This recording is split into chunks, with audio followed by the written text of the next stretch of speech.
এই শোনো, হ্যাঁ, দেখো আমাদের ছেলে। কিন্তু ও যেন জানতে না পারে যে আমরা পৃথিবীর বড় লোকদের মধ্যে অন্যতম।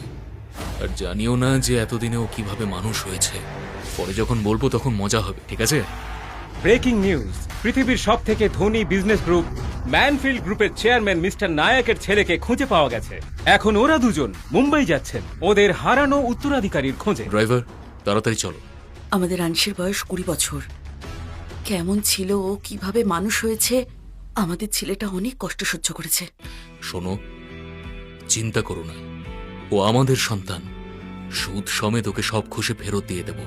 ওর কোনো কিছুর অভাব রাখবো না। ঐশ্বর্যে ভরে যাবে ওর জীবন।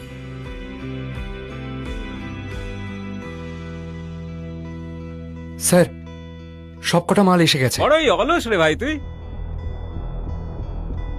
এ কি স্যার, ডিল তো 100 টাকার হয়েছিল। আরে তুই নিজেকে ভাবিসটা কি বলতো? তুই একটা মজুর, হ্যাঁ?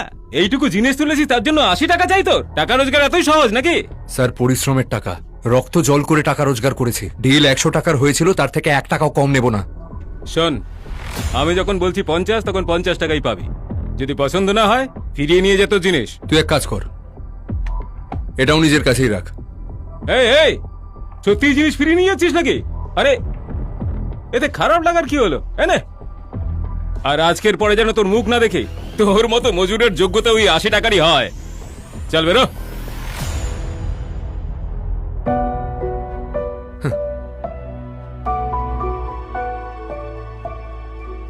আংশ, আমরা তোর মা বাবা, তুই আমাদের ছেলে। এটা কি মজা করছেন আপনারা?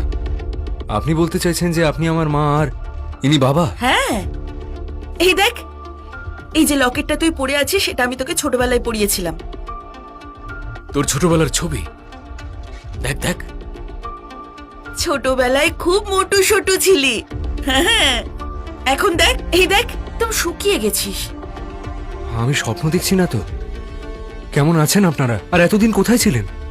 এই সব ছাড়, এতদিন বাদে দেখা হলো, জড়িয়ে ধরবি না? মা, বাবা। আপাতত তোর সামনে দাঁড়িয়ে আছি, কিন্তু ওখানে ওই যে কনস্ট্রাকশন সাইটটা আছে, হ্যাঁ, ওখানেই কাজ করি আমরা। আমি তো ভুলে গেছিলাম, আজ আমার নয়নার পরিবারের সাথে দেখা করার কথা। নয়না?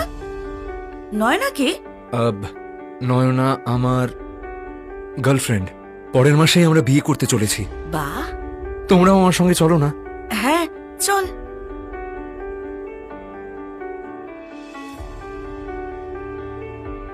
আংশ, এত দেরি কেন করলে তুমি? তুমি তো জানো আজকে কোন দিন। বাবা